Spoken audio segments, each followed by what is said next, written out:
Boa tarde a todos, boa tarde a todas. Boa tarde, Manuela. Boa tarde, Marcos. Começo avisando que temos um desfalque importante no time. Convidar ministros e secretários executivos é sempre um risco, mas é um risco que vale a pena correr. Eloy Terena, que é o secretário executivo do recém-criado Ministério dos Povos Originários, teve uma viagem imprevista e não poderá estar conosco aqui nessa tarde. Enfim, vamos sentir falta dele, mas vamos ter aqui uma boa conversa sobre um tema que ganhou uma visibilidade na agenda nacional como nunca antes. Primeiro, por maus motivos, né? Pelo verdadeiro ataque em várias frentes, desencadeado pela administração anterior, pelo governo Bolsonaro, contra os direitos indígenas previstos na Constituição de 1988. E, mais recentemente, por uma boa razão, porque esse tema ganhou uma expressão singular, eu acho que sem precedentes, na agenda de governo, com a criação de um ministério. Elevou-se esse tema ao patamar, à altura do nível ministerial, e, não menos importante do que isso, nomeou-se para a chefia desse ministério e para a chefia da FUNAI duas mulheres indígenas, que são expressão desse processo muito interessante que aconteceu no passado mais recente, de emergência de lideranças indígenas propriamente indígenas. Aqui, o plano de voo é basicamente o seguinte: eu pedi a Manuela Carneiro da Cunha, professora Manuela Carneiro da Cunha, que dispensa apresentações, mas ainda assim eu farei a apresentação devida.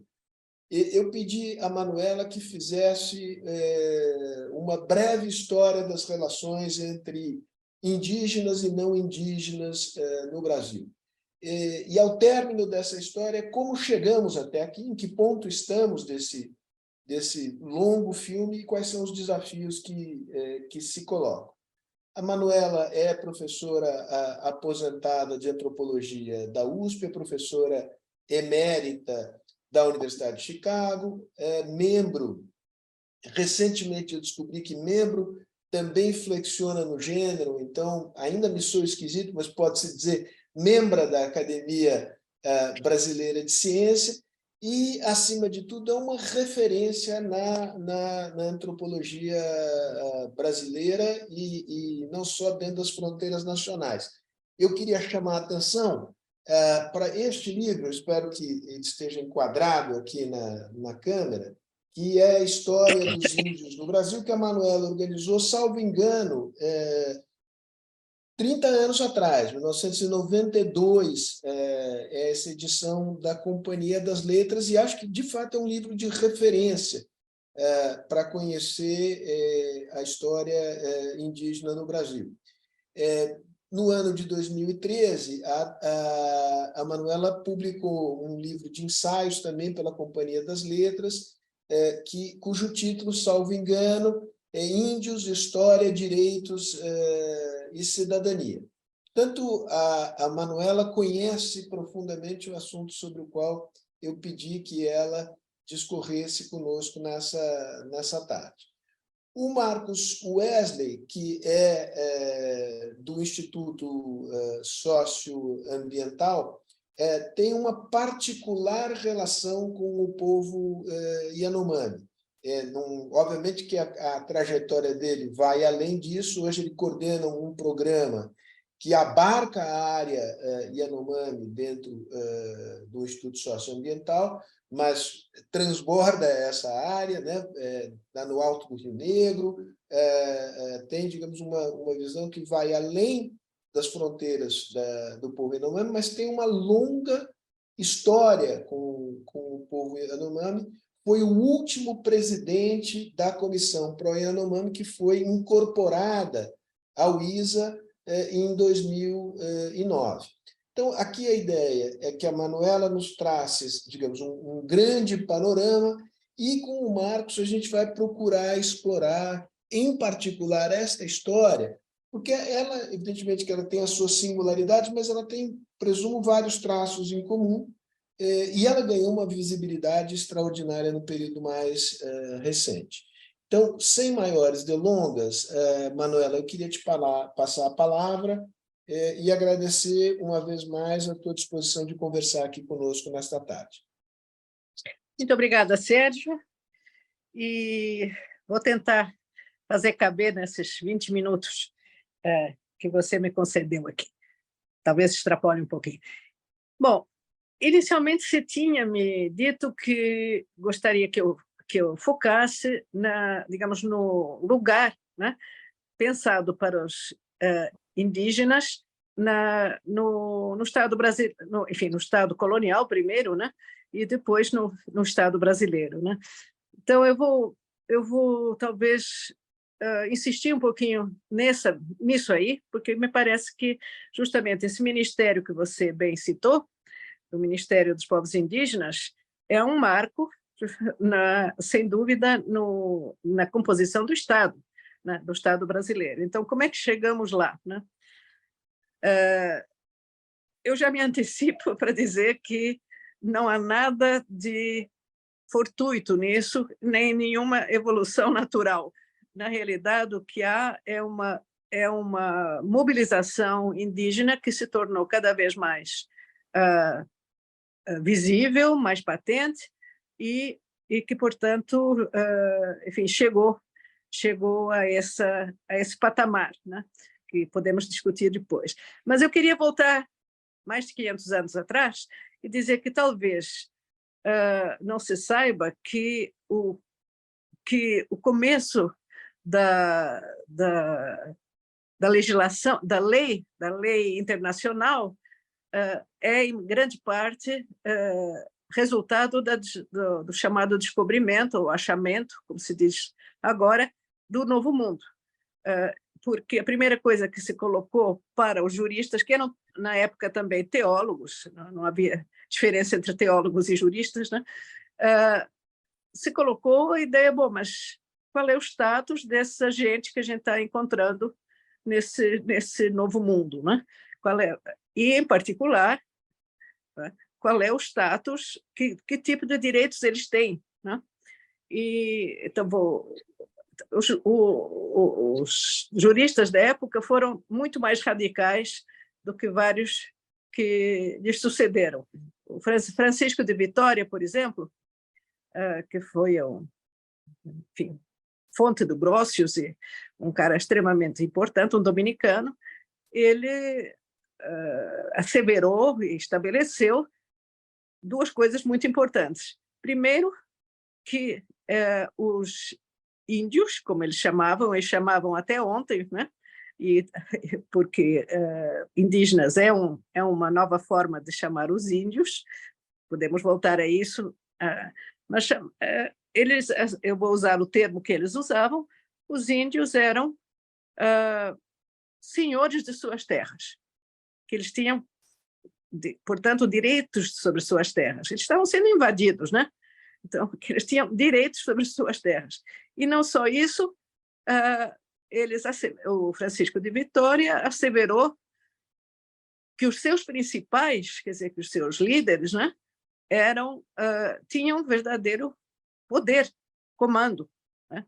Coisa que, enfim, é discutível hoje em dia, mas o que isso implicava é que os invasores, né, tinham que respeitar esses direitos.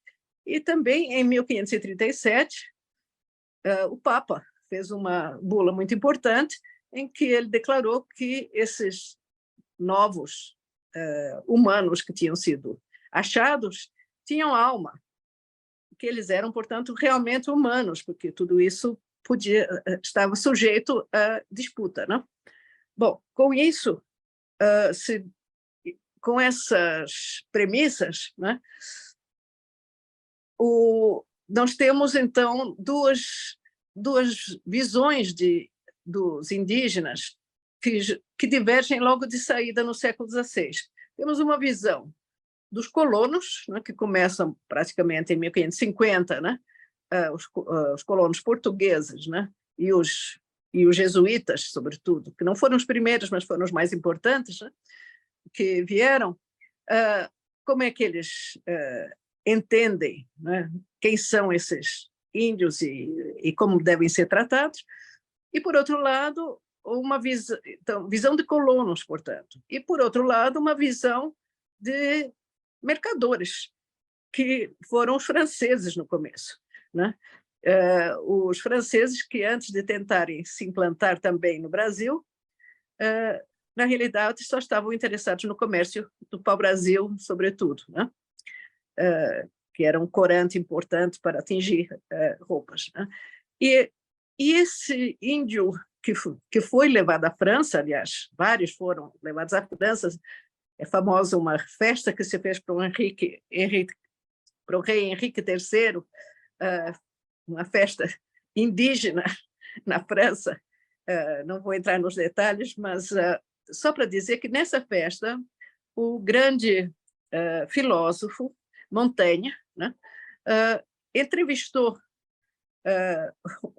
um indígena e também se valeu do empregado dele que tinha estado no Brasil, terra de Santa Cruz. E traçou uma descrição dessa nova humanidade, né, que teve uma influência completamente diferente, portanto, da visão portuguesa e ibérica em geral, mas que teve uma grande influência, que já foi muito tematizado isso, que é essa ideia do bom selvagem, ou seja, de um ser superior, né, mais racional, em vez de menos racional, mais justo, menos ganancioso, enfim, cheio de virtudes, numa época em que a França estava sendo dilacerada por guerras de religião, né? Então, esse índio que teve muita influência até a Revolução Francesa, isso já é bem conhecido, é muito diferente do indígena que estava aqui, né, e visto pelos colonos como, basicamente, mão de obra, né? Mão de obra que e, ao mesmo tempo, nessa época, aliados eventuais ou inimigos, porque logo que houve disputas de outros colonizadores, primeiros franceses, que também tiveram duas tentativas de colonização, né, uma no Rio, outra no Maranhão, e os holandeses depois, no século XVII, os franceses, a última encartada deles foi no começo do século XVII, os holandeses foi no meio, né, do século XVII, e esses todos, né, estavam disputando alianças e aproveitando, né, as inimizades que existiam entre os povos indígenas, né? E com isso, os indígenas tiveram um certo momento de autonomia, exatamente porque eles estavam sendo muito disputados como aliados, né? Eu vou passar isso muito rapidamente, mas eu queria dizer que isso era um dos aspectos do qual era o papel dos índios nessa época. Primeiro, eles eram chamados de índios, e eram chamados de índios ou eram chamados de gentios, sobretudo, no século XVI. Ou seja, eram aqueles que os missionários tinham por missão, né, anunciar a Boa Nova. E essa questão de serem passíveis de conversão, e que era, na realidade, toda a justificativa moral, né, dos tronos, né, ibéricos, para reivindicar essas colônias, né, junto ao Papa, que fez o famoso Tratado de Tordesilhas, dando a leste a terra para os portugueses e a oeste para os espanhóis, né? Tudo isso se baseava justamente nessa ideia de propagação da fé, era o fundamento moral. E, portanto, os missionários eram parte importante digamos, do trato com os indígenas. Uma coisa que logo se... Bom, então, como é que era possível escravizar indígenas e torná-los mão de obra cativa. Isso era um problema, porque eles eram livres, declarado por Francisco de Vitória e todos os juristas da mesma época. Eles eram livres. Como é que esses homens livres podiam se tornar escravos? E aí se recorreu a uma coisa completamente anacrônica, mas que teve uma vida longa, serviu muito tempo até o começo do século XIX, serviu até a Dom João VI aqui no Brasil, né, que é chamada Guerra Justa. A Guerra Justa era uma coisa do tempo das Cruzadas, né, em que se dizia que os prisioneiros numa guerra justa, e agora cabia definir o que era uma guerra justa, e como se diferenciava de uma guerra injusta, né, como é que esses prisioneiros podiam, eram legalmente escravos, eram considerados legalmente escravos. Então, a guerra justa, já se falou muita besteira sobre guerra justa, porque tinha nada a ver com a antropofagia dos indígenas, nem com, enfim, várias outras características dos modos de viver deles. Tinha a ver com uma condição fundamental, que era o seguinte: eles eram obrigados a deixar pregar o evangelho. E se eles recusassem... Opa, minha bateria está fraca, peraí. Se eles recusassem a pregação, eles podiam ser... Opa, cadê? Eles podiam ser atacados. Espera aí, vocês estão me ouvindo? Ouvindo, sim, mas vendo agora, acho que sua mão está encobrindo a câmera. Pronto, ok. Tudo bem, posso Pronto. continuar, né? Pode. Então, essa era a principal razão, né? E, além disso, se eles atacassem os portugueses, né? Atacassem os colonos. Então, essa era a condição principal para se conseguir escravizar. Evidentemente que isso foi burlado a mais não poder, né? Sempre foi burlado, e o padre Antônio Vieira, famosamente, denunciou isso, mas era já no meados do século XVII, mas já se sabia e já se conhecia essa coisa, essa burla permanente, né? Então, se escravizaram muitos indígenas. Os missionários, sobretudo os jesuítas, tentaram levar, e levaram realmente para missões, né, vários povos indígenas, sobretudo guaranis, né, aqui no Paraguai, no atual Mato Grosso do Sul, né, para afastá-los justamente dos bandeirantes, que eram, na realidade, que acharam por bem fazer ataques a essas missões, né? Acho que talvez vocês já tenham visto o famoso filme, A Missão, enfim, isso é bem conhecido. Só que esses indígenas eram livres, eles não estavam se opondo Então, há uma curiosa situação, sobretudo aqui em São Paulo, de onde eu falo, né? Em São Paulo colonial, em que havia muitos índios chamados índios forros, índios livres, né? Mas que eram, na realidade, transmitidos em heranças, usados para dotes, enfim, eram tratados, na realidade, como escravos, né? E havia os índios legalmente escravos, né? Que eram chamados, aliás, de negros da terra, né? Um título que o John Monteiro usou para o seu livro, né? Sobre exatamente essa situação. Então, a gente vê que burla sempre existiu de todos os modos possíveis, né? E agora, uma questão, pulando agora, né? Para o século XVIII, e de uma forma rápida aqui, até o século...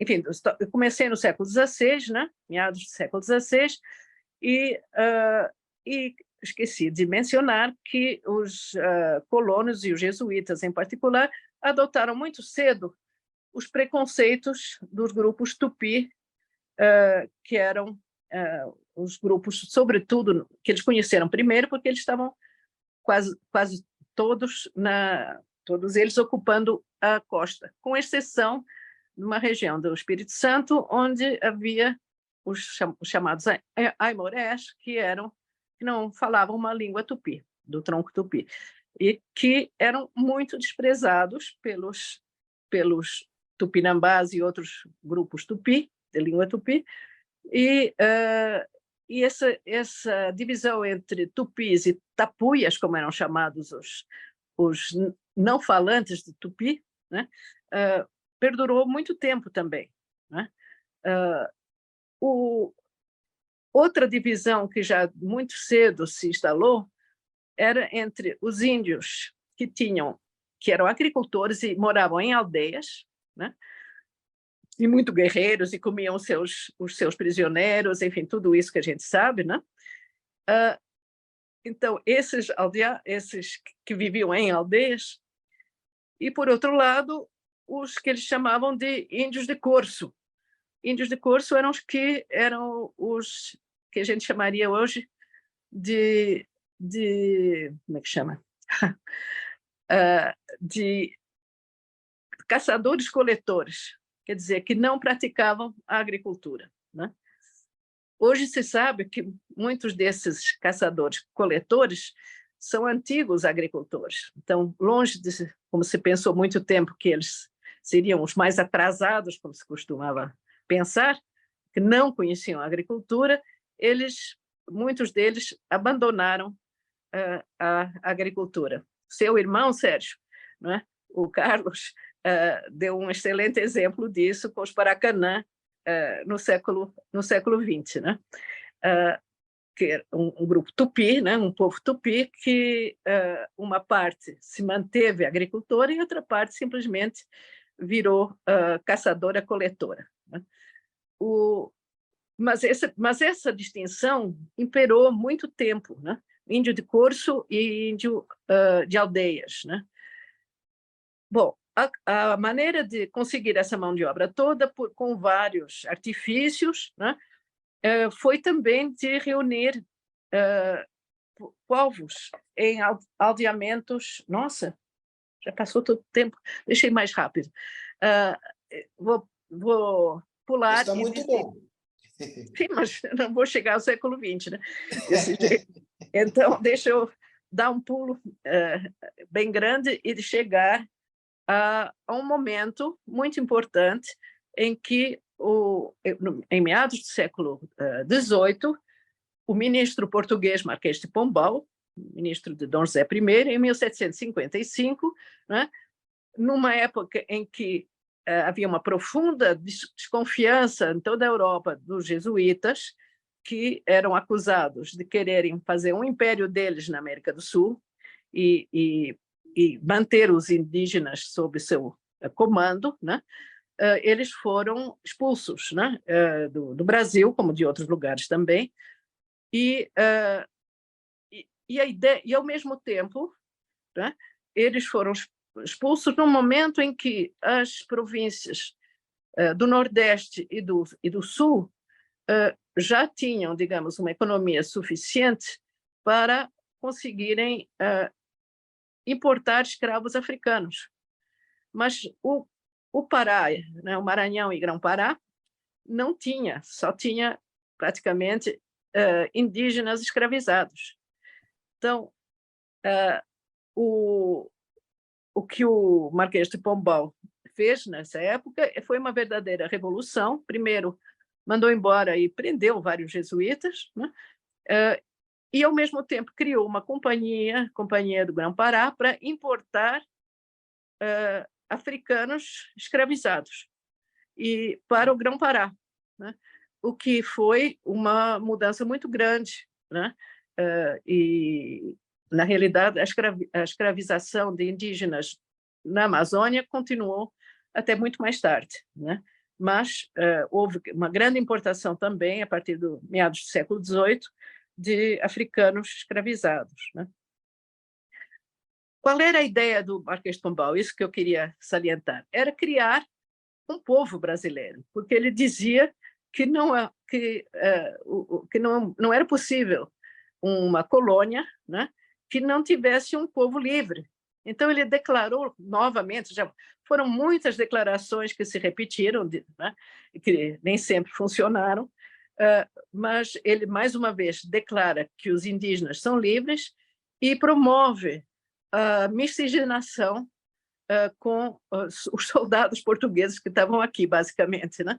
E para estimular isso, ele até declara que os soldados portugueses que casassem, porque eles eram amigados, né?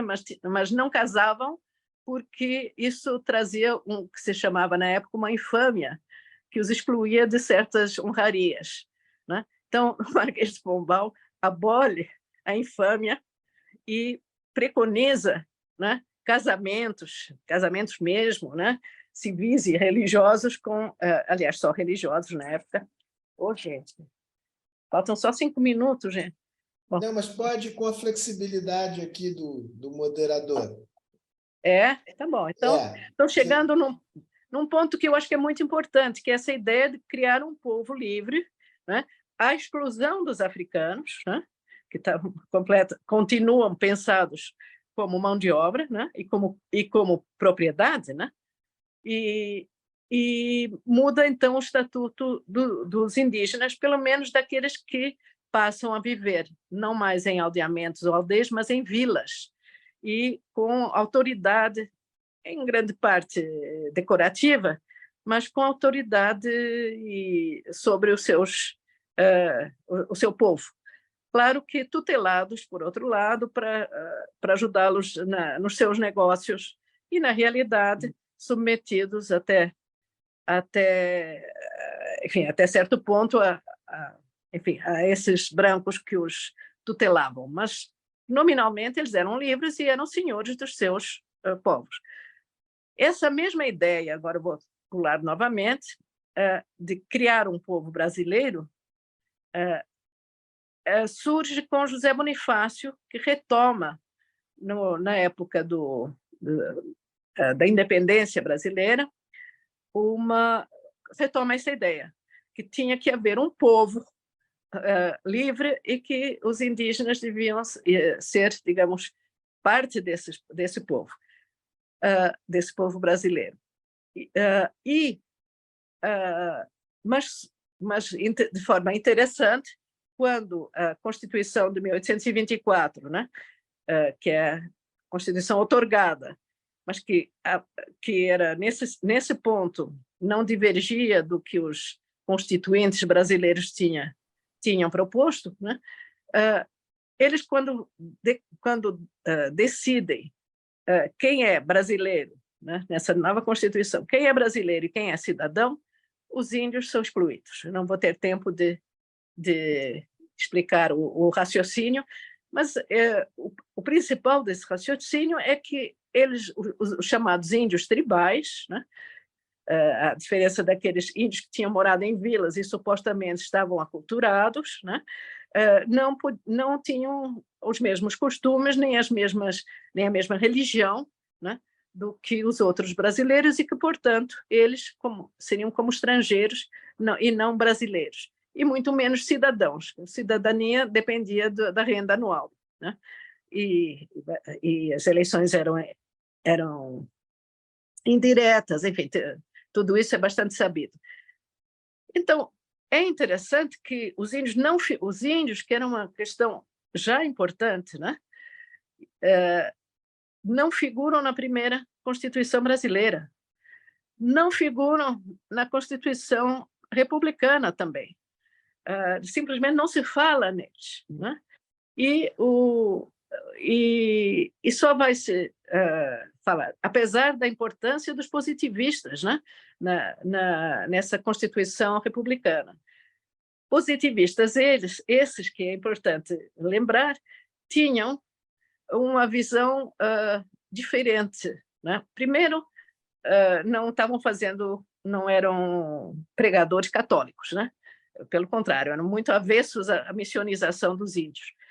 E segundo, eles acreditavam, conforme a teoria do seu mentor, Auguste Comte, né, eles acreditavam que toda a humanidade iria seguir, digamos, um certo caminho da civilização, do que eles entendiam por civilização, né, que era, na realidade, digamos, um estado racional, né, mas que cada um devia ter o tempo necessário para eles próprios evoluírem na sua própria cadência.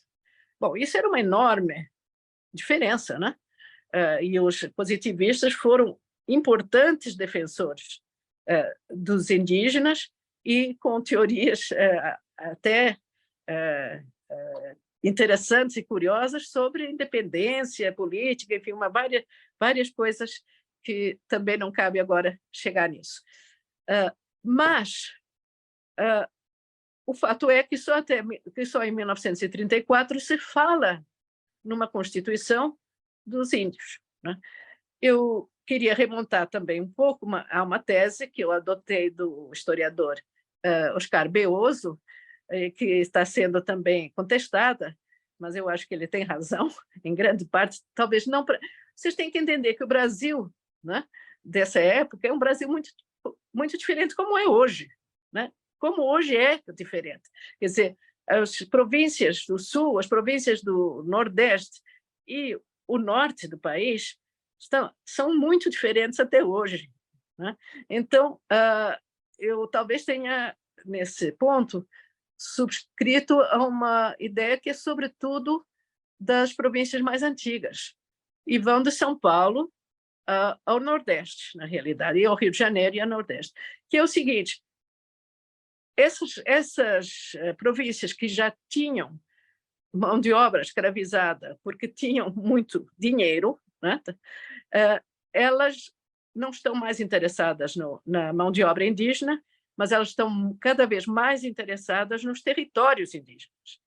E, em 1850, com a Lei das Terras, né, há um avanço significativo de tomada das terras, por várias maneiras, inclusive e, sobretudo, tirando os indígenas de suas terras, e criando um sistema em que eles seriam donos de parcelas, em vez de coletivamente donos de um território, né? Então, tudo isso é uma grande mudança. Depois de algum tempo, eles são declarados confundidos com a massa da população e essas terras passam para o mercado, né? Quer dizer, ou seja, há um enorme avanço sobre terras indígenas a partir de 1850, né? Apesar da legislação, apesar de tudo o que vocês queiram.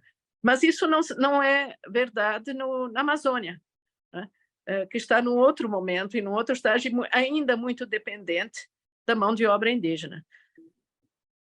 Eu vou pular novamente aqui e chegar em outro momento muito importante, que é a história da tutela indígena.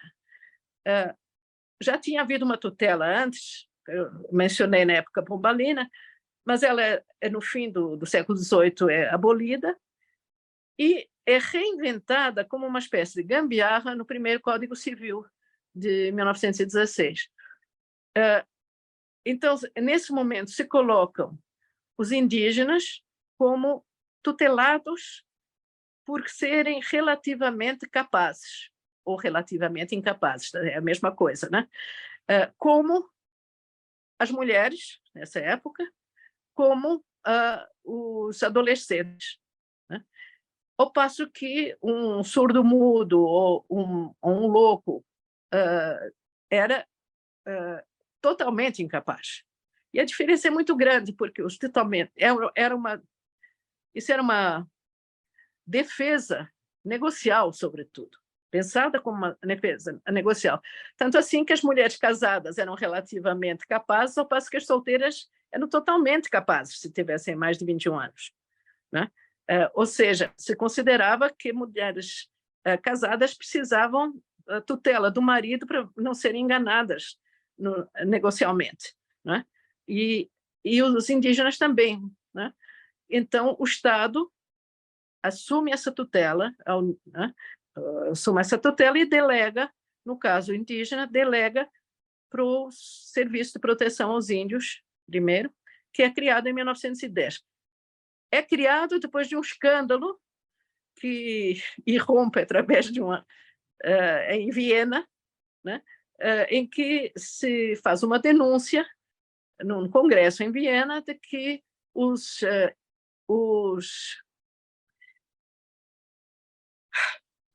imigrantes alemães que estavam vindo para Santa Catarina estavam dizimando a população indígena da região, né? E isso cria um nacionalismo curioso, porque aí realmente já é demais, né? E embora haja gente que defenda essa invasão, digamos, de imigrantes alemães e essa guerra que é travada, né? Os bons brasileiros se insurgem contra essa matança. E especialmente os positivistas. Então, há a criação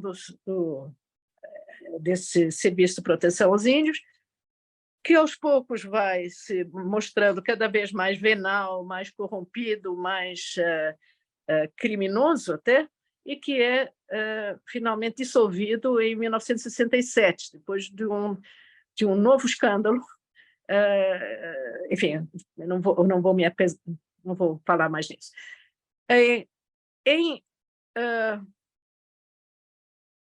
73,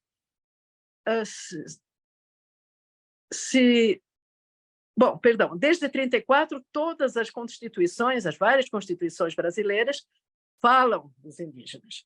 E falam, logo de saída, em 34, dos territórios, das terras, porque, nesse momento, o que é importante são as terras. Eu estou extrapolando demais, Sérgio. Você quer que eu vá para o fim?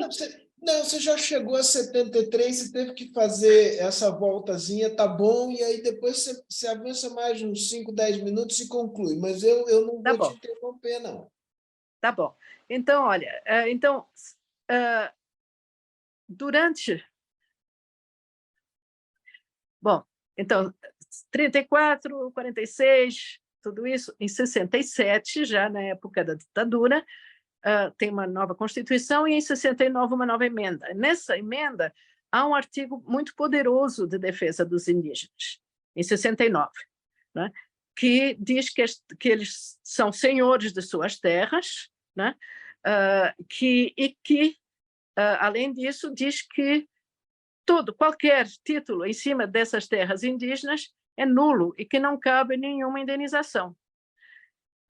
Esse artigo, né, que está no chamado Código...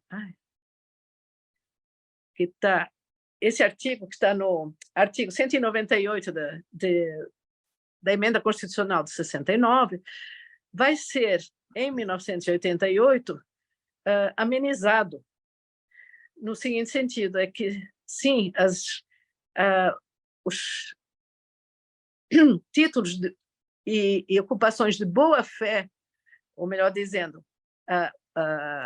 realizações de boa-fé em terras tiradas de indígenas, né, agora são passíveis de indenização, o que torna tudo isso muito mais complicado, como vocês podem imaginar, vendo o que está acontecendo, por exemplo, no Mato Grosso do Sul e no oeste do Paraná.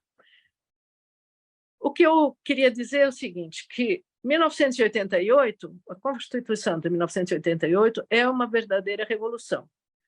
É uma verdadeira revolução porque a tutela que tinha sido usada para oprimir, na realidade, e roubar os povos indígenas, passa a ser abolida, é abolida. E é abolida através de um artigo que ninguém prestou atenção, muito simples, que é o artigo 232 da Constituição de 88, que diz que eles são passíveis, que eles têm entrada no judiciário diretamente, coisa que não existia antes de 88. alegando a tal tutela, né? E sem razão nenhuma, na realidade. Mas muitos juízes não, a maioria dos juízes não aceitavam os índios diretamente, inclusive o Supremo Tribunal Federal, que só agora está revertendo, muitos anos depois, vários julgamentos feitos há não tanto tempo, né? Em que eles não chamavam o povo indígena para ser litisconsorte, eles eram absolutamente, era necessário chamá-los. Em vez disso, chamavam a FUNAI, como se a FUNAI os representasse bem. E a gente sabe que toda a história dessa tutela, os principais inimigos dos indígenas eram os seus tutores, né? E a FUNAI não fugiu à regra, né? Então, essa questão agora incide diretamente no chamado marco temporal. Eu vou chegar a isso bem rapidamente e depois vou dar uma deixa muito importante para o Marcos, que é como é que se situa, então, a questão Yanomami nisso tudo, né? O que eu acho que é importante dizer agora é o seguinte, é que a Amazônia, desde os limites da Amazônia, foram construídos, em grande parte, graças aos exércitos e os fortes que se construíram o mais longe possível para ganhar território, né? Levando indígenas. Então, é o caso dos Macuxi, por exemplo, foram levados, eram chamados de muralhas do sertão.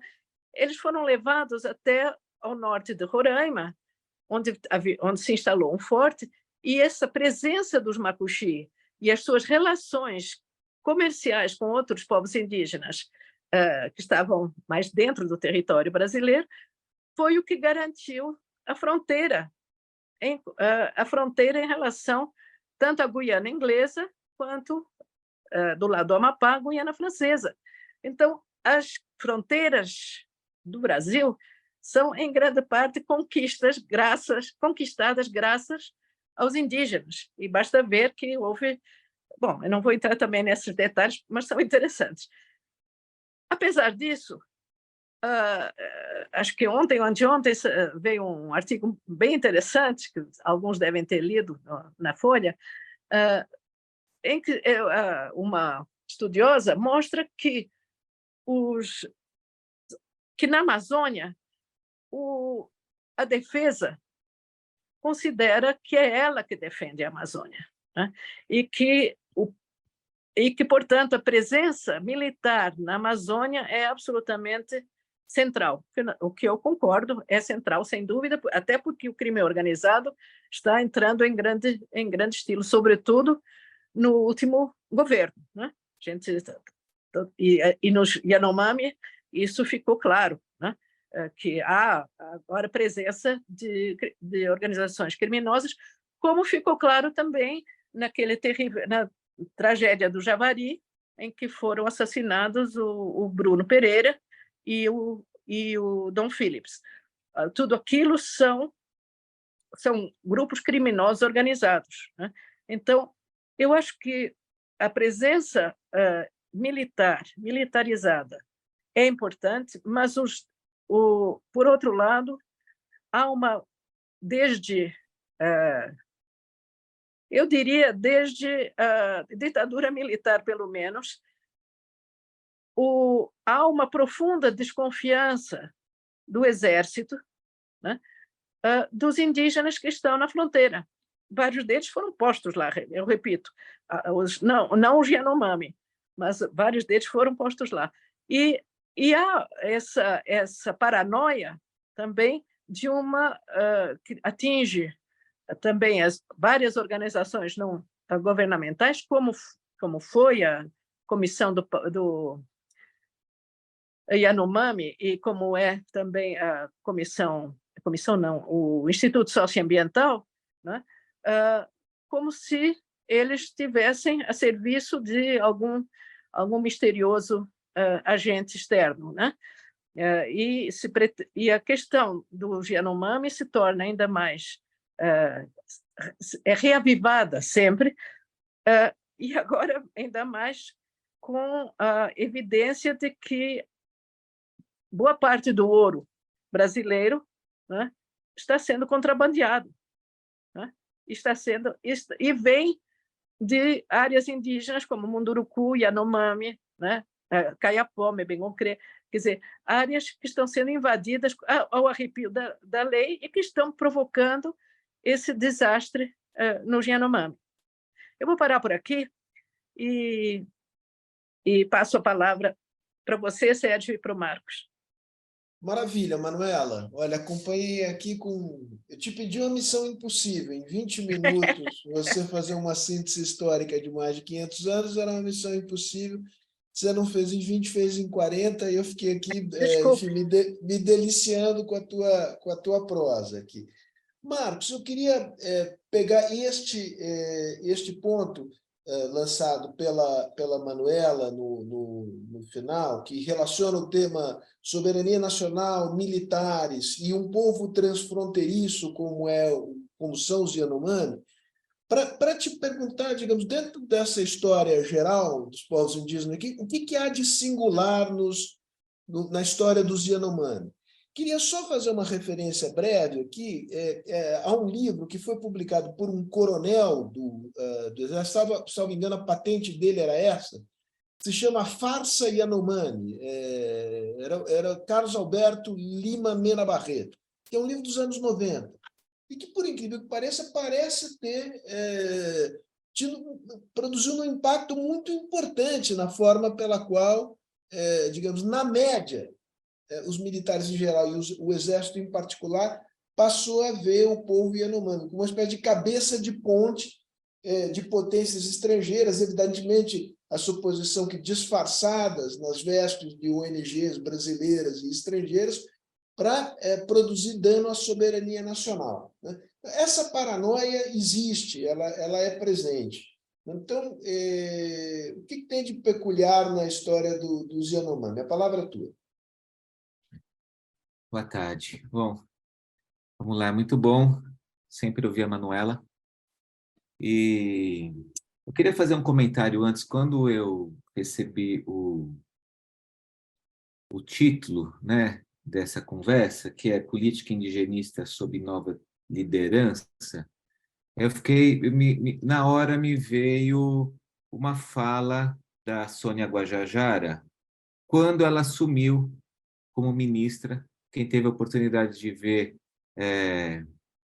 esse evento, essa celebração, foi algo muito importante, muito marcante, e ela falou, teve um discurso muito bonito, e nesse discurso ela falou que o Brasil, há muito tempo, teve uma política indigenista, né? Os governos tiveram uma política indigenista, e pela primeira vez o Brasil vai ter uma política indígena. Eu acho que essa fala ela foi muito importante, muito significativa, né, para contar essa história que a Manuela trouxe e que, neste momento, o Brasil, então, tem uma política indígena, porque ela está sendo, né, executada, pensada também por indígenas. Eu acho que é algo bastante simbólico, né, e que é próprio, né, de várias falas e colocações do movimento indígena que a gente ouve, que a gente respeita muito, né, quando eles falam que agora é hora da gente aldear o Congresso.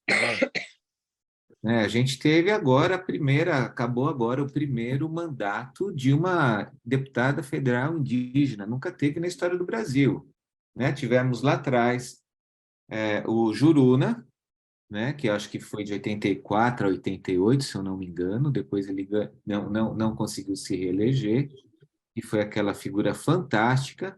Para alguns é casos de meme, né? Que na época não era bem, a gente não tratava como meme, dele com aquele gravador, né? Gravando as falas dos políticos, porque depois se deu conta que aquelas falas não falavam nada, não diziam nada, não era nenhum compromisso, os caras mudavam todo o compromisso. Mas agora, recentemente, a gente teve a primeira deputada federal indígena no Brasil, que fez um mandato né? Fantástico. Saiu, para quem não viu, uma matéria recente da Suma Uma, saiu na semana passada, sobre a Joênia Wapichana, e vale a pena ler. Bom, acho que queria dizer isso um pouco, porque para mim isso é a nova liderança é sob também uma nova situação de uma política indígena. Eu comecei a trabalhar com os Yanomami em 97, né? E em 97, os Yanomami saindo, digamos, daquele segundo caos que aconteceu, a gente está vivendo o terceiro agora, acho que a gente pode falar assim, teve um primeiro na década de 70, com a construção da Perimetral Norte, né, nos anos de 73, 74, onde foi uma tragédia para muitas comunidades Yanomami. Para quem não sabe, era uma estrada que ia sair, esse trecho que invadiu a terra Yanomami, que cortou, saía de Boa Vista para São Gabriel da Cachoeira, né? Teve comunidades ali que o primeiro contato que elas tiveram com pessoas, né, com que a gente fala com um homem branco, foi pessoas sentadas num trator, né, e a epidemia de sarampo acabou com várias das comunidades. Aquele foi o primeiro momento. Depois foi a grande invasão garimpeira na década de 80 e 90, e depois, quando ela foi e agora a terceira. Algo tem em comum aí, a gente está falando de militares, que são os militares. Na década de 70, na construção de Perimetral Norte, né? Em plena ditadura militar, na década de 80, ainda também na ditadura militar, e agora não num governo militar, mas com grande apoio, né, e presença dos militares neste governo, né? Então, que passou. Eu acho que também é algo importante que merece uma discussão. Mas, pois bem, quando eu cheguei nos Yanomami em 97, eles, né, saindo daquele caos humanitário que aconteceu em 80 e 90, por conta da primeira grande corrida do ouro, 40 mil garimpeiros na terra Yanomami, na época eram 9 mil Yanomami, uma estimativa de que 20% da população Yanomami veio a óbito, seja por epidemias, por questões de saúde, seja por conflito, mas em 97 eles estavam saindo, né? Os garimpeiros tinham sido retirados, um sistema de saúde, podemos dizer até eficiente mesmo, em construção, que são os distritos sanitários Yanomami, e eles tiveram um momento muito importante, né? Foram os melhores índices de saúde que os Yanomami viveram após o contato, nesse período de 97 até 2004, 2005. Então, eles estavam com várias, né? Isso também se reproduziu em outros territórios indígenas no Brasil e na Amazônia. Mas os Yanomami estavam num momento, e aí o que o Davi Yanomami queria ali, sabendo que esse contato era irreversível, queria uma escola na sua comunidade, queria uma escola para os Yanomami. Mas não era uma escola para valorizar a cultura Yanomami, para isso eles não precisavam de escola, né? Era uma escola para aprender o mundo dos brancos, era uma escola para fazer uma etnografia dos brancos, era uma escola para aprender como que é essa coisa do governo, dos três poderes, né? Como que é o lance da matemática, o funcionamento bancário, de financiamento, entender o mundo dos brancos. O Davi falava, eu quero que a minha filha seja médica, seja enfermeira, né? As pessoas da minha comunidade. E no ano passado, uma filha dele se formou em enfermaria e está trabalhando na terra Yanomami. Eu quero que os Yanomami sejam advogados, bom, ocupem este lugar, né, na conversa com os brancos enquanto brasileiros. Então, acho que ali era um entendimento que eu percebia do Davi, não estou falando por ele, mas como eu entendi ele, né, do que ele aspirava enquanto escola, né, ou para uma escola para ele. Estudar em língua Yanomami era muito importante, né?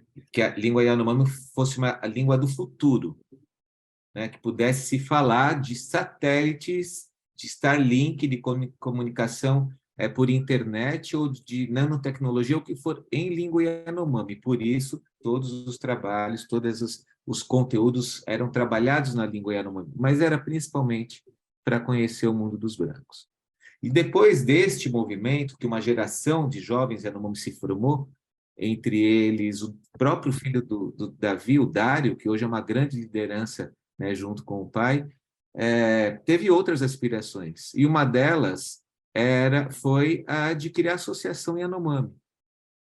Porque nesse movimento, nas décadas aí de 80, 90, e até hoje, um espaço que os povos indígenas encontraram nesse jogo político foi das associações da sociedade civil. Ter um CNPJ e essa associação ser, digamos, ter uma função múltipla. Às vezes servia de uma embaixada, né? Yanomami às vezes serve até hoje de uma embaixada Yanomami para conversar com outros povos, com outros governos, com outras instâncias.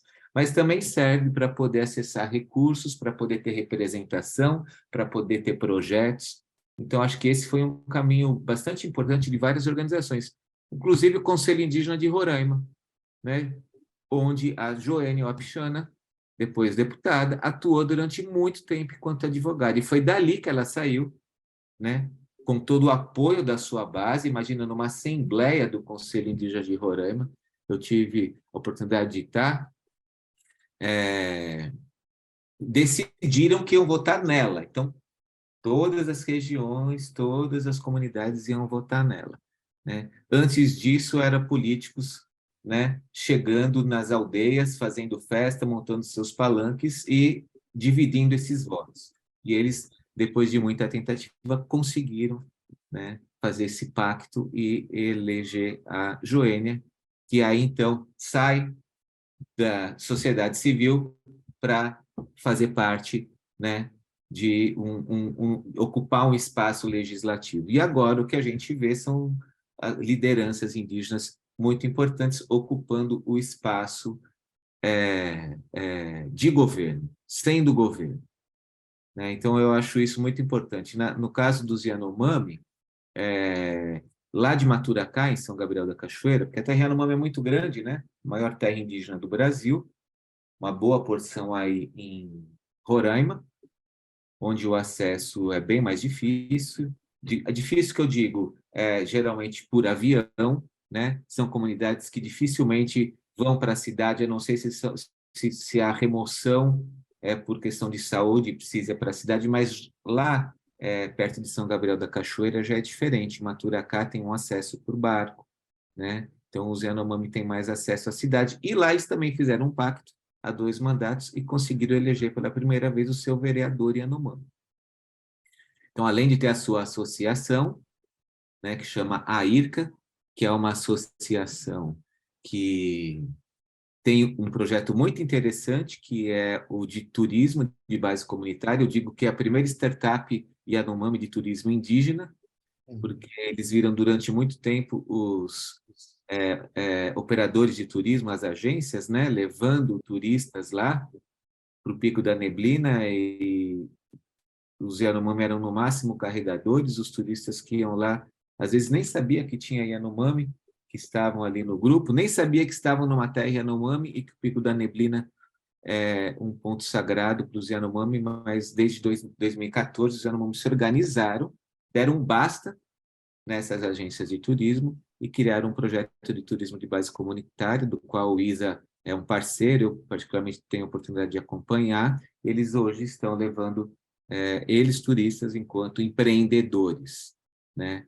Então, acho que também tem essa coisa do campo privado, onde eles também estão ocupando espaço, né, enquanto empreendedores de ações econômicas sustentáveis, que também são associadas à proteção, porque essa atividade ela também tem o papel de proteger o território na medida que é uma alternativa à atividade garimpeira que muitos jovens Yanomami foram ou vão por necessidade.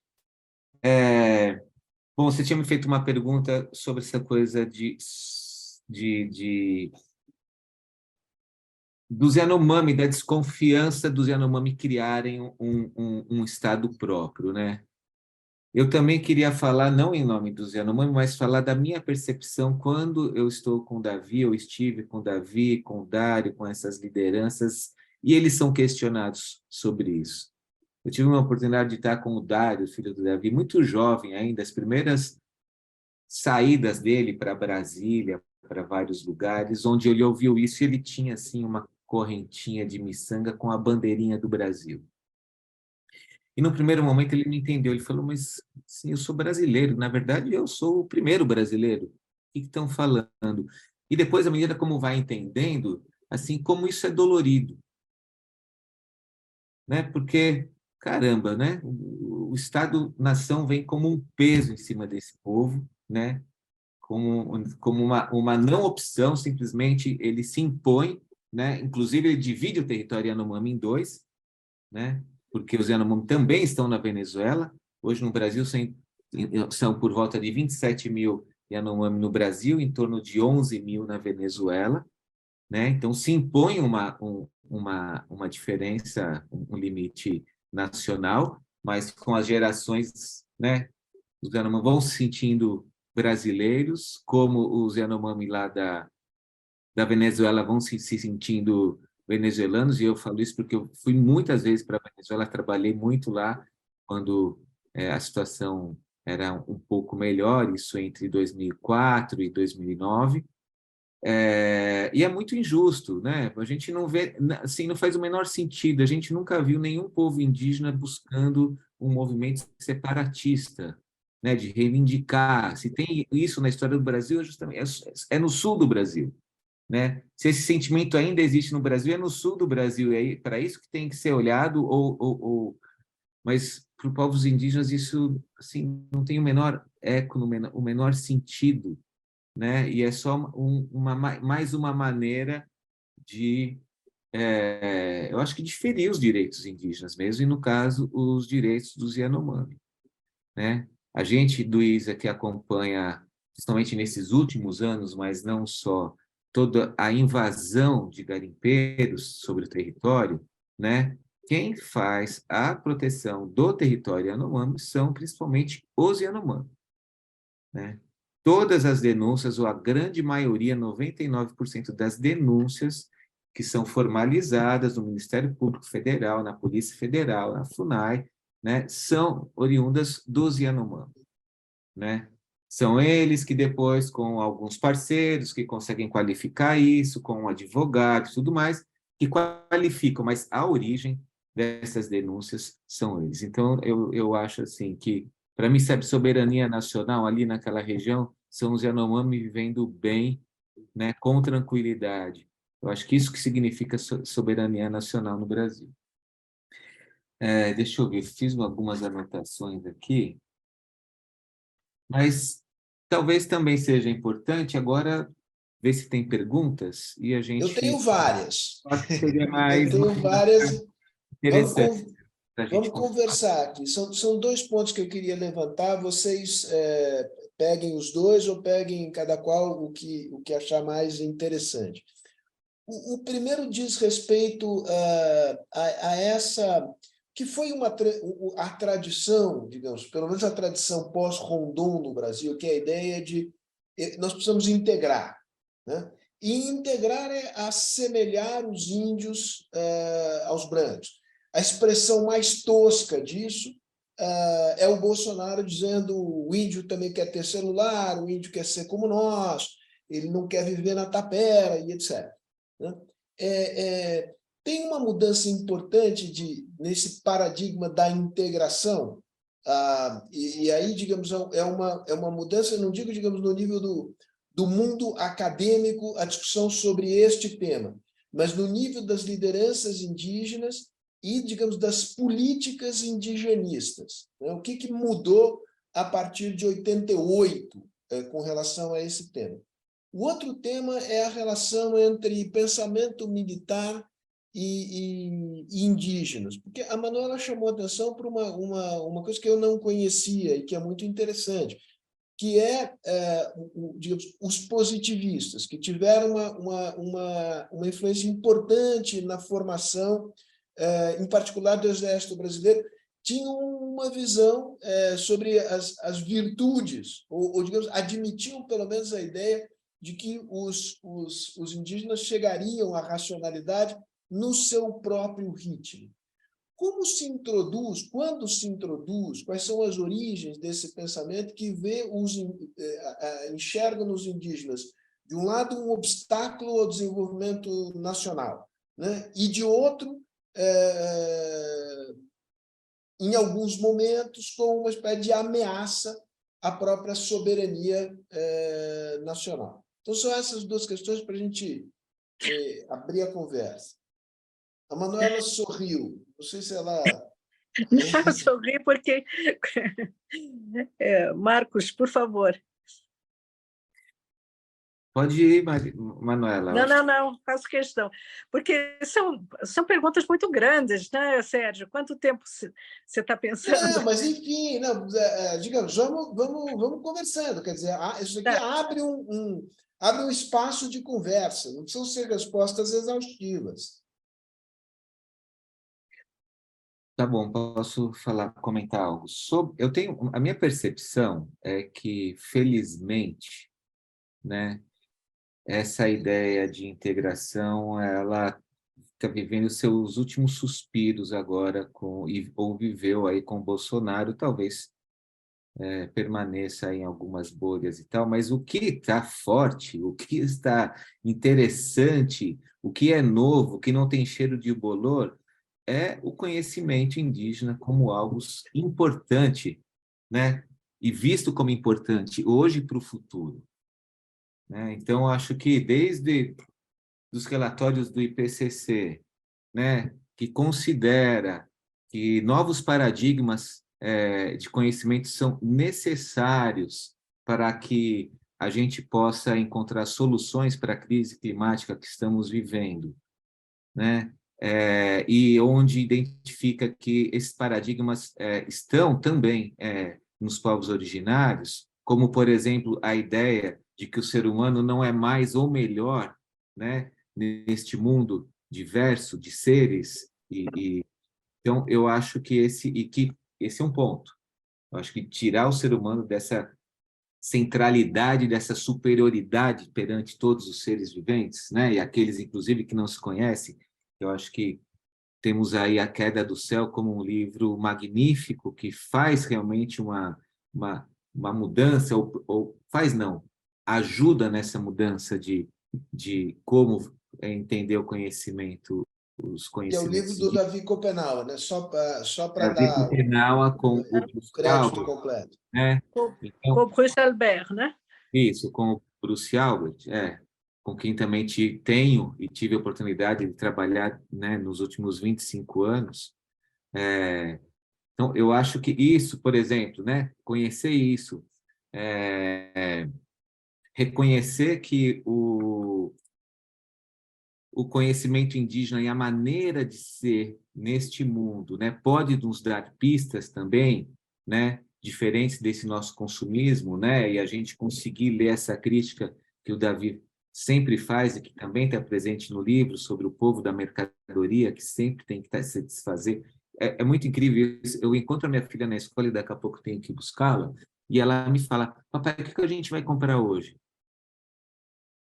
E eu fico pensando nessa necessidade que eu acho que eu posso até colaborar, mas eu tenho certeza que eu não sou dos mais consumistas dessa cidade de São Paulo, do Brasil, mas como esse mundo impregna as pessoas com este desejo de sempre ter. Então, assim, eu acho hoje, viu, que felizmente o conhecimento indígena também, e estou falando aqui mais no caso do Brasil, ele está algo muito mais poderoso e potente do que essa visão que eu acho que está nos seus últimos suspiros de integração, né? Eu acho que a sociedade está mais aberta hoje a reconhecer que uma das grandes riquezas que nós temos nesse Brasil é essa diversidade de povos e seus conhecimentos. Você concorda, Manuela? Concordo inteiramente com o Marcos. E eu até queria acrescentar mais uma dimensão. Ele mencionou o IPCC, eu queria mencionar também a questão da biodiversidade, que é extremamente importante e que também são esses povos indígenas, isso até foi provado em artigos datados de há poucos anos, né? que são a conservação e até o aumento da biodiversidade que esses povos produzem em uma parcela considerável da parte do mundo que não é inundada por mares. Quer dizer, a parte terrestre do mundo é conservada em uma parte muito considerável por populações tradicionais, e, em particular, populações indígenas. Não são as únicas tradicionais, mas todas elas têm um papel fundamental na conservação e na geração da biodiversidade. Então, acho que isso é um ponto também muito importante. Eu acho também que essa ideia de que um Estado deve corresponder a uma só nação também está mudando, né? Aliás, até o fim do século XVIII, pelo menos, os povos indígenas eram todos chamados de nações, né? Então, era a nação Tupinambá, nação Juruna, nação Mura, nação... Tudo era sempre eram essas nações que coexistiam, né? E que agora tornam a ser uma riqueza, né? Tornam a ser, como disse ai, meu Deus, como acaba de dizer o outro comentador, elas se tornaram uma riqueza enorme, porque são mundos alternativos. E eu queria até insistir num ponto que já foi tocado aqui pelo meu colega, que é o seguinte... Marcos, Wesley, desculpa, eu tô ficando caquética aqui. E que é o seguinte, esse nosso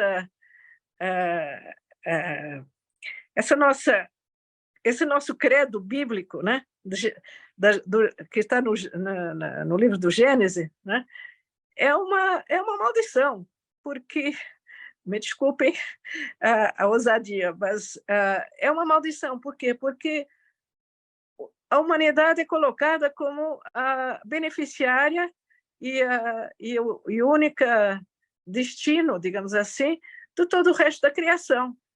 Toda a criação foi feita para servir e ser, digamos, útil à humanidade, né?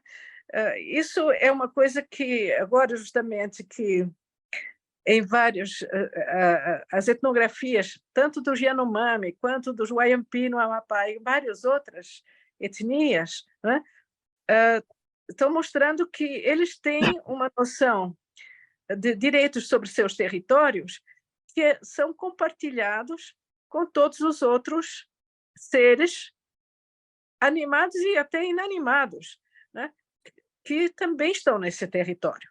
Então, os Wayampi, por exemplo, consideram que têm direitos, né, sobre as aldeias que eles abrem, né, novas aldeias em que eles cultivam, mas que as cutias também têm direitos e que o rio tem direitos e que, enfim, que os valores de todos têm que ser considerados, valores e direitos. E isso é uma coisa muito presente no mundo atual. Os Maori conseguiram que um rio que eles consideram importante fosse considerado pessoa jurídica, portanto, com direitos e deveres. Ou seja, isso é uma novidade, e eu acho que essa novidade a gente está aprendendo, né, desses povos tradicionais. Eu queria fazer mais um comentário, Sérgio, só claro, Marcos. Não, que é do ponto de vista também populacional, né? Porque, assim, é uma verdade que quem não se deu conta vai ter que se dar conta em algum momento, né? Hoje saiu os dados recentes agora do IBGE, ainda eles não são, né, não estão finalizados, tá? Mas a população indígena hoje no Brasil é em torno de 1.600.000 pessoas, né? E eles crescem a uma taxa anual, a população indígena no Brasil hoje, em torno de 3 3,5%, 4% já foi em outros períodos recentes. Que é muito acima da média de crescimento da população em geral, muito acima. Exatamente. 2 a 3 A população vezes. indígena cresce a menos de 1%, né? Então, esse é um ponto importante, né? O outro ponto importante é que toda essa política de cotas tem possibilitado, né, a formação de vários indígenas em várias áreas, né? Por exemplo, agora em São Gabriel da Cachoeira, durante muitos anos, o ISA manteve um advogado trabalhando lá agora, a FOIRNE, a Federação das Organizações Indígenas do Rio Negro, uma organização indígena, eles contrataram 2 advogados indígenas. Né? Então, quer dizer, esse espaço de ocupar, né, os vários lugares da sociedade, né, é um espaço que ele só tende a crescer, né? E isso é muito importante, porque a gente vai, com certeza, ver e aprender, né, que fazer advocacy do jeito indígena pode ser diferente, pode ser também bastante interessante, né? Pode ter, com certeza vai ter valores aí, e a gente, enquanto nação, enquanto Brasil, digamos assim, né, a gente vai ter muito a aprender com esses diversos olhares e essas diversas perspectivas. É muito E isso é muito interessante, diferente. Manuela. Perdão, por favor. Não, eu acho que isso ilustra que até recentemente, até 1988, pelo menos, a ideia era que essa aculturação, essa chamada integração, né, eufemisticamente, né, era tornar os indígenas cidadãos de terceira classe, né, quando não quarto mundo, né? E ao passo que agora, como o Marcos acaba de mostrar, quer dizer, eles estão entrando num outro nível. Digamos, a força política que eles mostraram nesses últimos anos, né, acho que deriva disso e, ao mesmo tempo, estimula, né, estimula essa entrada em outro nível, né, na sociedade brasileira. Uma sociedade que tem que se reconhecer como diversa internamente, muito diversa, e que a gente tem que conhecer melhor. Um comentário, a gente está se aproximando aqui do final da nossa conversa, o Marcos precisa pegar a filha dele, ele gentilmente esticou aqui até onde pôde, mas que me chama a atenção, né? O fato de que, em 1988, o fim da ideia do relativamente incapaz e da tutela sobre os indígenas se materializou na possibilidade de acesso direto ao judiciário, em particular, muitos instrumentos de acesso direto ao Supremo Tribunal Federal, né? E acho que não é ocasional o fato de que surgiram muitos advogados indígenas. O Eloy, que não pôde estar aqui conosco, é advogada uapixana, surgiu para o mundo político, pelo menos da perspectiva dos brancos, quando ela, na causa da Raposa Terra do Sol, junto ao Supremo, né? Mas, pelo que vocês estão me descrevendo, quer dizer, essa nova liderança indígena, ainda que haja uma boa parcela de bacharéis, ela, digamos, do ponto de vista profissional, ela é mais diversa, né? Quer dizer, é uma entrada dos indígenas em várias áreas da vida brasileira, né? Que nova...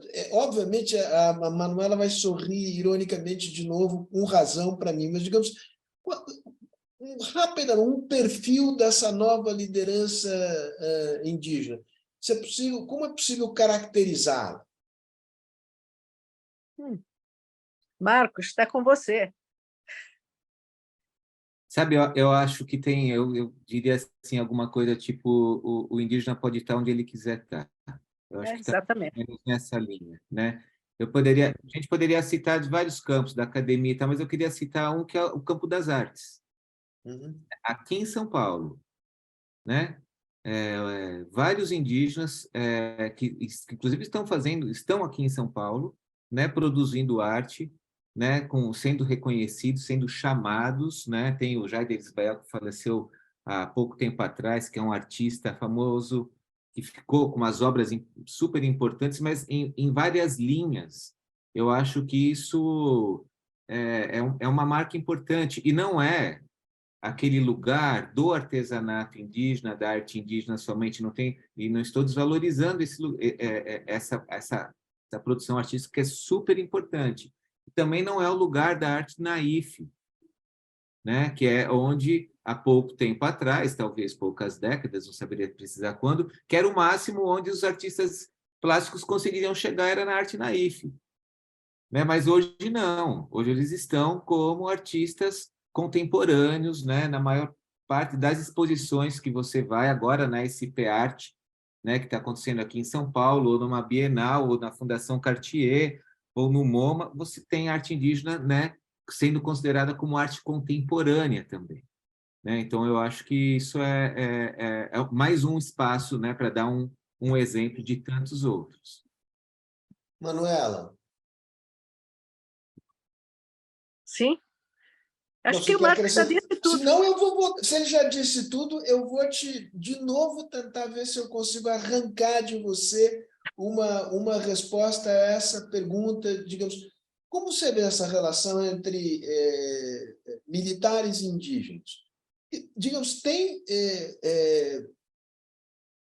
é interessante do teu ponto de vista? Você acha que é um avanço o fato de que existam batalhões do Exército formados por índios e que estão na Amazônia, ou, digamos, isso ainda está num molde muito tradicional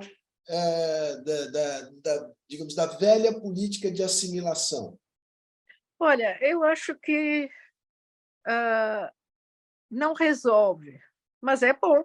É bom que porque exatamente onde eles estão, como disse o Marcos, onde eles querem estar, eles podem estar em qualquer dessas posições e desses ofícios, mas eu acho que não é isso que resolve.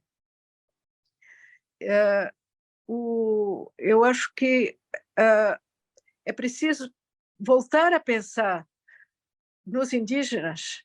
Olha, eu vou te dar um exemplo. Há poucos anos atrás, eu fui entrevistada por um grupo de militares do Exército. E eles me interpelaram exatamente dizendo: mas por que tem tantos indígenas na Amazônia em cima de lugares que têm recursos, né? Que têm riquezas? E o exemplo típico seria Yanomami, né? Embora não o único. E aí eu disse para eles o seguinte: olha, eu conheço uma outra etnia chamada Axaninca, no Acre, que também está em zona de fronteira, né? E que é a única que está repelindo os madeireiros que estão tentando invadir ali. Quer dizer, esses povos, por si mesmos, eles estão defendendo os seus territórios, e seus territórios são parte do Brasil. Né? Eu queria lembrar, aliás, que terras indígenas são da União. Né? As terras indígenas são propriedade da União.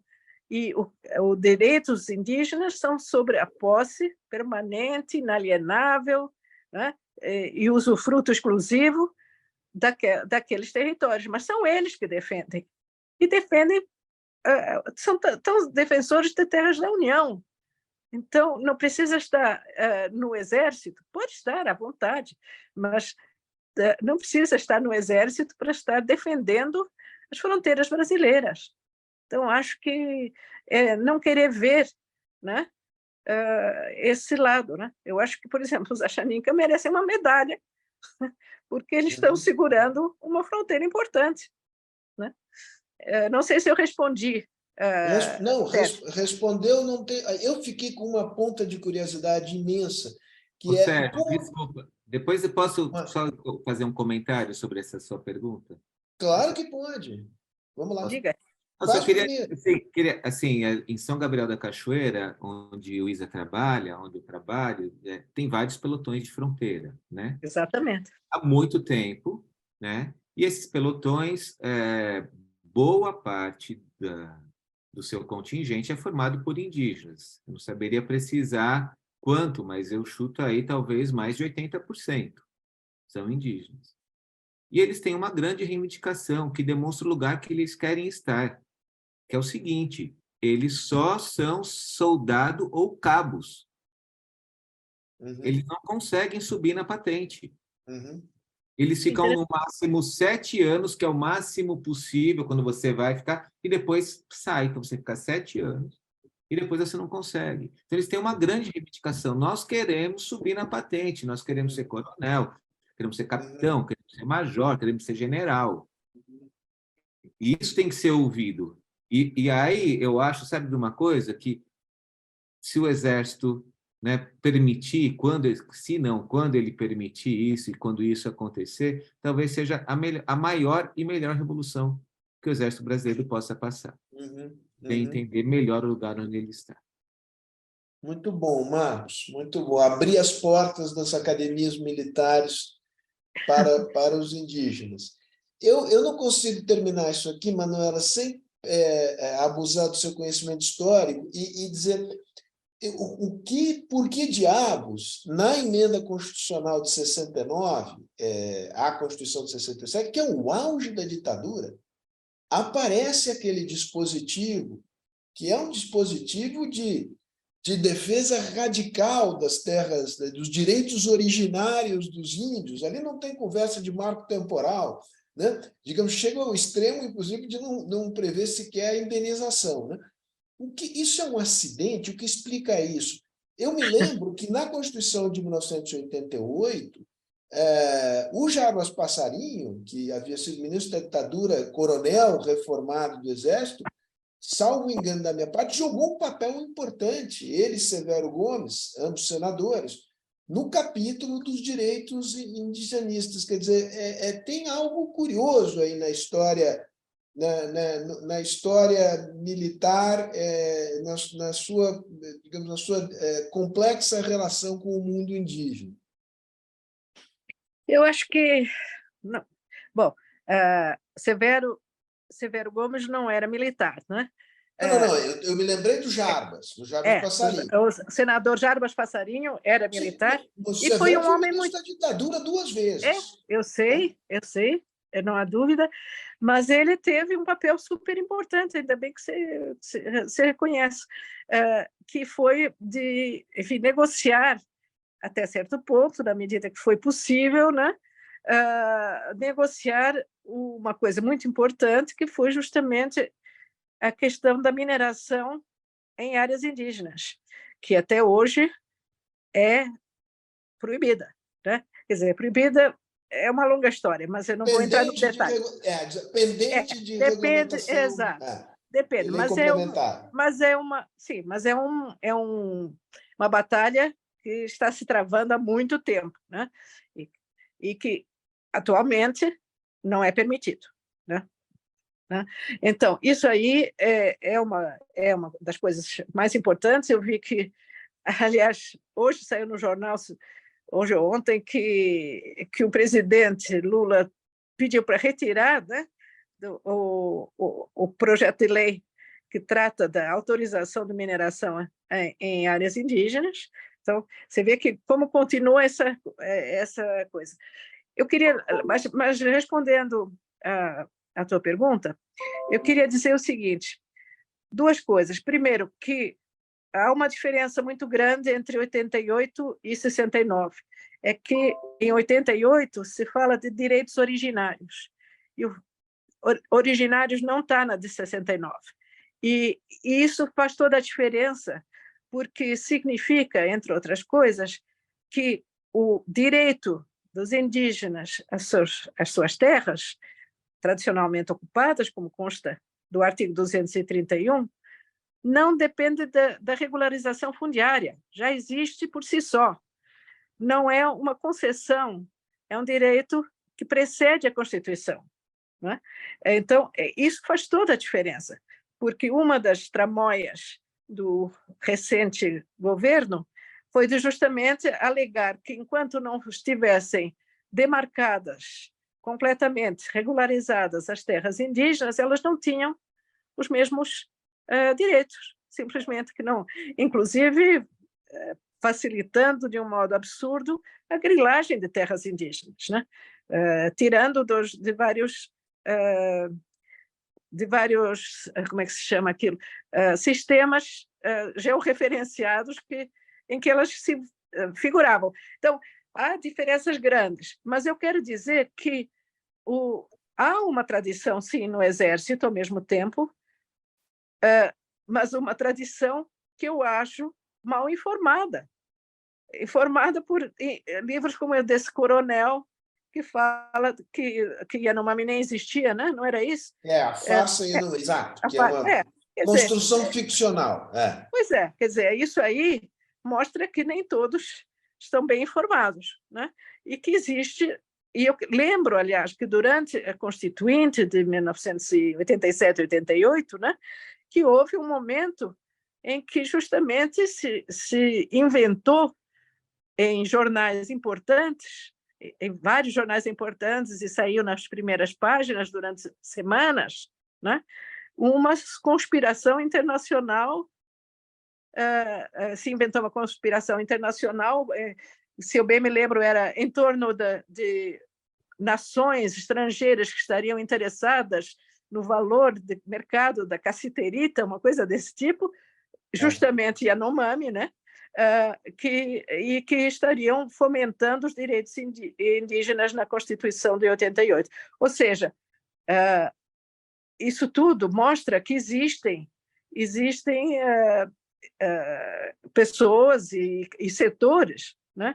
Setores que estão inventando essas conspirações. E agora está de novo sendo discutida uma nova CPI das ONGs e até do Fundo da Amazônia, né? Para saber, afinal de contas, quem é que está atrás disso. Tudo isso acho que mostra que há inimigos, né? E que setores mal informados também participam disso aí.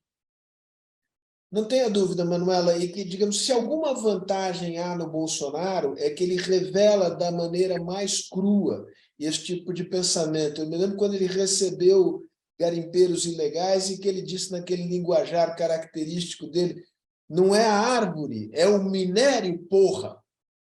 Quer dizer, que é uma espécie de formulação muito sintética desse tipo de visão conspiratória. Marcos, eu vou te liberar para você cumprir os seus deveres paternos. Se você quiser fazer um último comentário, a palavra é sua. Senão, eu queria agradecer imensamente você, Manuela, por essa excelente conversa aqui. Eu espero que a gente retome. Quero ver se a gente traz também o mundo militar para conversar sobre isso. E Manuela, eu quero que você me ajude com isso, porque você é uma senhora inatacável, das mais respeitadas, então não haverá nenhum general que tenha a coragem de se insurgir contra a sua autoritas e a sua gravitas. Eu acho que é, sobretudo, a minha idade que me protege. Eu vou me despedir, então. Queria dizer assim sobre isso, que lá em São Gabriel da Cachoeira, onde o ISA tem uma sede, e que tem, né, brigada, lá a gente tem uma relação muito constante com os militares lá e com os generais, né? Os generais também, o exército também ele não é homogêneo, né? Não então, é. Exatamente. Então, a gente teve, a gente tem, a gente coleciona parcerias, eu diria, né? Porque é um desafio, a região é enorme, o Exército tem uma presença também muito Importantíssima. Fundamental. Em várias das ações, né, digamos assim, de defesa, mas também de bem-estar dos povos indígenas. Foi possível fazer muitas coisas em conjunto, as organizações indígenas, organizações como o ISA, né, e o Exército. Algumas outras situações não foram tão fáceis, né, mas a gente zela muito por isso, né? Então, é muito importante. E assim, algumas vezes eu encontrei como cabeceira, né, quando você está esperando para entrar na sala do general, esse livro, A Farsa, que eu nem comentei, né? Mami, que na verdade esse livro é uma farsa, né? Até saiu agora recentemente um texto bastante importante colocando os pingos nos is sobre esse livro. Eu não tenho aqui o acesso, talvez. O chamado bestialógico. Compartilhar. Mas sobre isso eu acho que vale a pena, sim, provocar essa conversa. Tem muita eu acho que sim. interessante no Exército. E, por fim, só para me despedir, a gente não falou aqui sobre, né, a tragédia pela qual passam os Yanomami, né? Não queria sair dessa conversa sem mencionar isso. É algo que a gente tem se dedicado muito, né? A gente que trabalha, eu no Instituto Socioambiental, meus colegas de trabalho, mas também tem uma rede de antropólogos, antropólogas, jovens, gente que não está, às vezes, em organização nenhuma, mas que fez o seu trabalho de campo e criou vínculos e tem se dedicado a trabalhar, a estar lá. Não está fácil. Eu imagino que para o governo promover uma ação emergencial, aí no caso da saúde, ao mesmo tempo que você tem que criar um plano e reconstruir, sair do caos e sair da falência, é algo muito desafiante.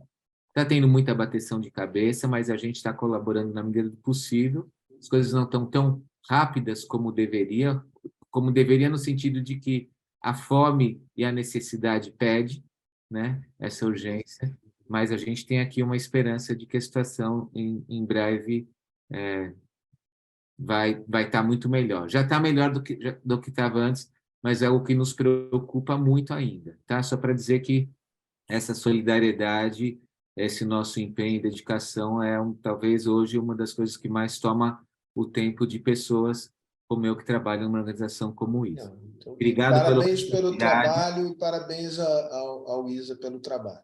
E, Manuela, de novo, é muito bom estar com você aqui, encontrar você novamente. Grande abraço para vocês. Muito bom, Obrigada. gente. Grande abraço. Obrigado. Grande abraço. Até logo.